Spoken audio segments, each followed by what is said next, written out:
கடந்த காலங்களில் நடைபெற்ற விவசாயிகள் போராட்டத்தில் தங்கள் இன்னுயிரை ஈந்து இலவச மின்சாரமும் கடன் நிவாரணம் பெற்றுத் தந்த உத்தம தியாகிகளுடைய நினைவு நாள் ஜூலை 5ஆம் தேதி.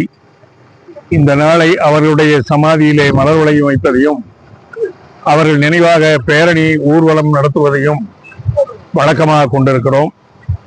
இன்றைக்கு இதே நிலையில் நீடித்தாலும் கூட அவர்கள் எந்த லட்சியங்களுக்காக போராடினார்களோ, விவசாய தொழில் மேம்பட வேண்டும் என்று, கடன் நிவாரணம் கிடைக்க வேண்டும் என்று, விவசாயிகளுக்கு ஓய்வூதியம் கிடைக்க வேண்டும் என்று, உடல்நலம் பெற வேண்டும் என்று அந்த கோரிக்கைகள் எல்லாம் இன்னும் இந்த திராவிட மாடல் ஆட்சியிலே நிறைவேற்றப்படாமல் தான் உள்ளது.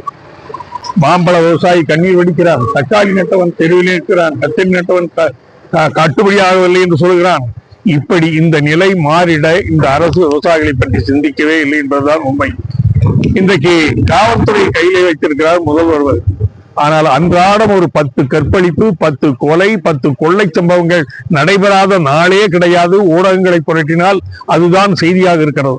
இந்த நாட்டிலே, தமிழ்நாட்டிலே ஆட்சி நடக்கிறதா, இல்லை காவலர் ஆட்சி நடக்கிறதா, இல்லை கொடுங்கோல் ஆட்சி நடக்கிறதா, இல்லை சாத்தான் ஆட்சி நடக்கிறதா என்கிற புரியாமல் மக்கள் தவித்துக் கொண்டிருக்கிறார்கள். இந்த நிலை நீடித்துக் கொண்டே போனால் தமிழ்நாடு மக்கள் வாழ தகுதியற்ற மாநிலமாக மாறிவிடுமோ என்கிற அச்சம் இளைஞர்களுக்கு ஏற்பட்டிருக்கிறது என்பதை இதன் மூலமாக தெரிவித்துக் கொள்கிறேன். மீண்டும் இந்த உத்தம தியாகிகளுக்கு என்னுடைய நெஞ்சார்ந்த அஞ்சலியை தெரிவித்துக் கொள்கிறேன்.